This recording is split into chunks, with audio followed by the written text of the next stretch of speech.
Greetings, beautiful people. This video is long overdue.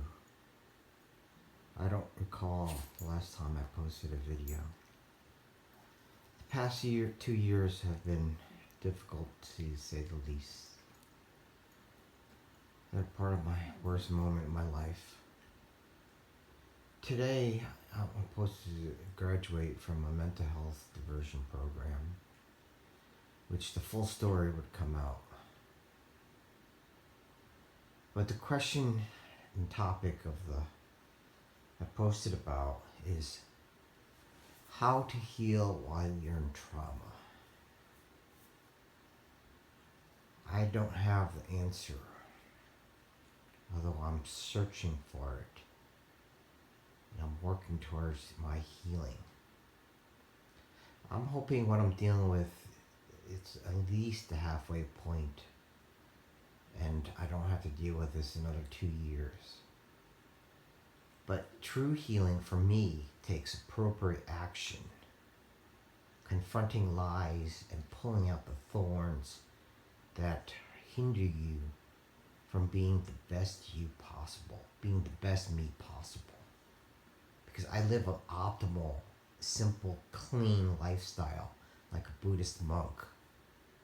You know, if you followed me, I hope you can see that I'm a kind, caring, and supportive individual. I just want people to be their best selves. Like that's what I'm doing. So I don't know you. I don't know your dreams and goals, what you've gone through, what your philosophies are, your political party, your stances on different views. But being human, I believe all of us are seeking this very basic premise, a good life. And of course, some people have a style that's not conducive for a good life because they're abrasive, rude, in your face, and they're angry or based out of emotions. You know, they project. And of course, yeah, there's stuff that we don't like, and you can share your opinion, and you know, like what's right for you may not be right for me, but I'm not trying to force my view on you, and hopefully you're not trying to force your view on me. So if you view me differently from what I think of myself, you know, that's your opinion, and you have a right to that, and you have the right to express it. But why do you need to harm somebody else? Does your position have to be based on the toxic societal characteristic of for somebody to be right, somebody needs to be wrong? And now going back to the topic at hand, because I have a tendency to digress. So how can you find healing when in trauma? You know, I don't, as I said, I don't have the answer, but I feel certain factors increase your chance of healing while in trauma, because I don't have it. I don't have those factors, so I can't heal. So here, one of the factors is being around your tribe. You know, your friends and your family, your true friends, not fake ones. And they can support you in your lowest moment when you're dealing with health issues, you're dealing with trauma, and they can come together. Because similar to, it takes a village to raise a child, it takes a village to heal trauma. And they can protect you, and they can not let you fall through the cracks and, you know, take inappropriate action, lasting inappropriate action. So that's one of the factors. Of course, you know, finance, because that's important. It's not for you to have the top, but the thing is, you have to have enough self-sufficiency in your group that you have different types of healers, like the wisdom of elders. You know, being around children, people that will get you out of your funk, get you out of your house, off your couch, in life. You know, give you perspective, sounding boards. a shoulder to cry on. So those are not exactly dependent on finances, but the thing is, if you have a support system in all ways, financial, mental, physical, emotional, like that's necessary because we're human beings. We need the connection.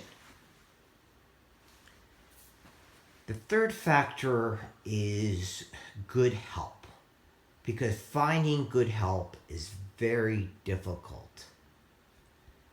And a lot of people will just give you the help that they're trained and educated and they're based on their experience.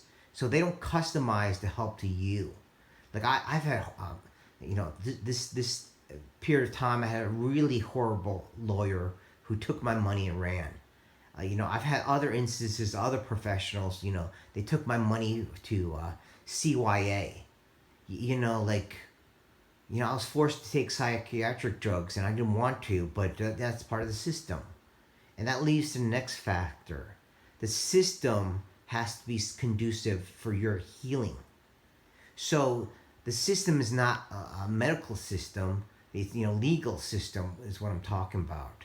So if they're forcing something on that has symptoms and has issues and is not properly tested on individuals dealing with mold toxicity, like, does psychiatric drugs interact with mold toxicity?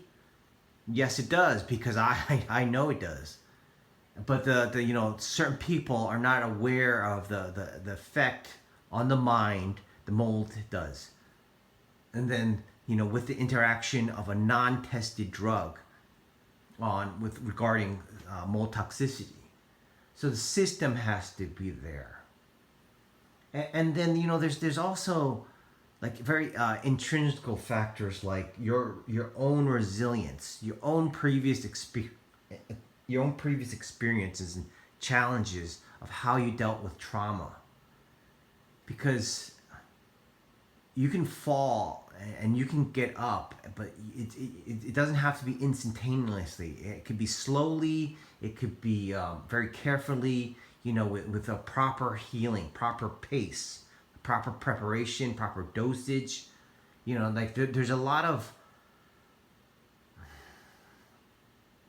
qualitative factors to healing. And maybe the next factor is emotional. Because if you don't understand your emotions and you've broken into a million pieces, it's not easy to pick up. Like I don't care how strong you are physically. I don't care how, like, your bank account. If you're emotionally broken, you're mentally broken. If you're all the challenges, system doesn't believe you. You don't have any friends or family around you.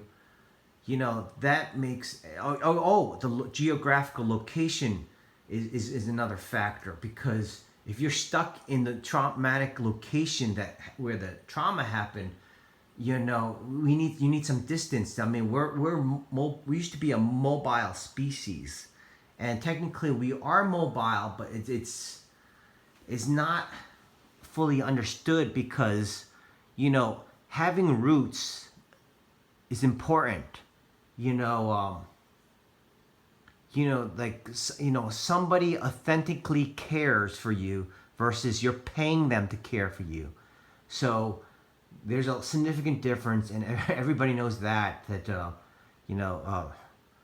one will stay you through thick and thin, and one will stay with you until your wallet goes dry, your pocket empties out. Just forgive if some of the stumbling. This is not practiced, not written out. It's my style. It's from the top of my head to the bottom of my heart, and I just want you to find your healing while in trauma. And I wish I could give you the solutions, and I wish you could heal instantaneously with a snap of the finger, but that's not how healing works. And your healing journey is your own personal thing. So how do you show up in the world? How do you heal? To heal through the different, which sense, through the touch, the ears. How do you relate to the world? How do you learn? Through, audio, visual, hands-on. I mean, how do you heal? Just heal through a pill, through nutrition, through talk therapy, to ignore it. That's not healing for me. I mean, that's actually the standard typical practice. Ignore your problems, let the thorns stay in your psyche, and not deal with it. If you followed me for any bit, that I deal with my issues. I take self-responsibility. I take the healthy self-care actions that are necessary, the necessary self-expressions that are necessary to positive growth and healing.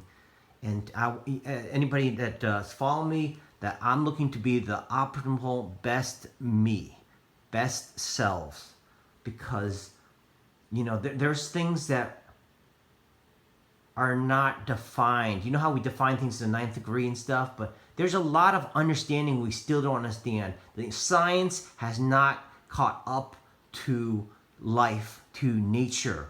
Like there's a lot of intrinsical stuff that we can discuss.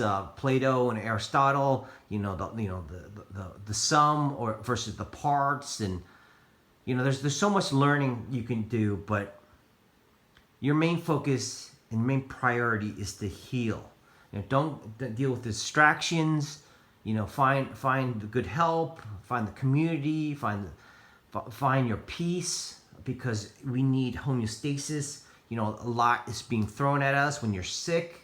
You're challenges to deal with organization. You're juggling many different fires, and it's not the.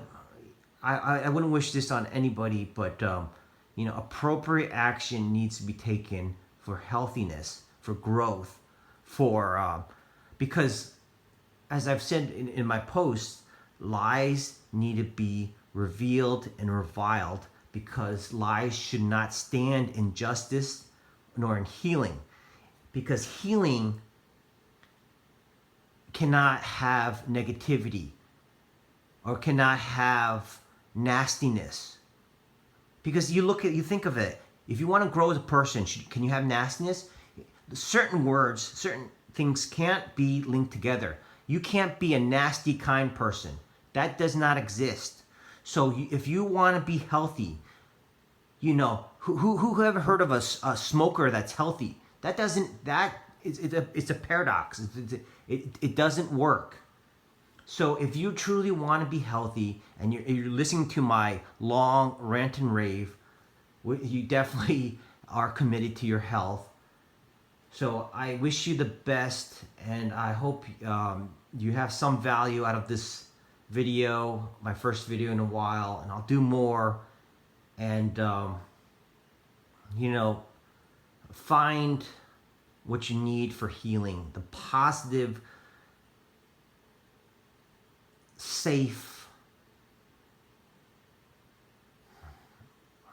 methods that are for you, because I don't know you. The doctor doesn't know you. They can look at your metrics and your numbers and stuff. That has value as a baseline to know where you are and stuff, but Western medicine is not based on long-term care.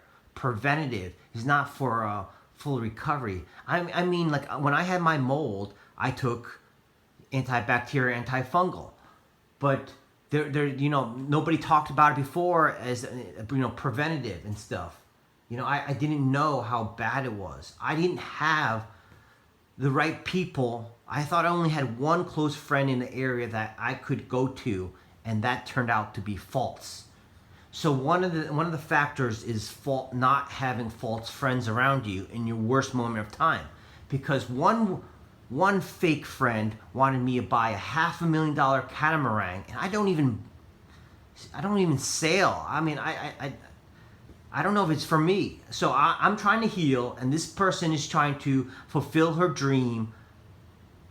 And so there's all these stories that will come out, and my writings and stuff, and God bless you for listening to this 15-minute rant and rave. And yeah, I'll try to do a little more better scenery and stuff. But take what you want and leave the rest if that doesn't resonate with you. And good luck. Namaste, beautiful people.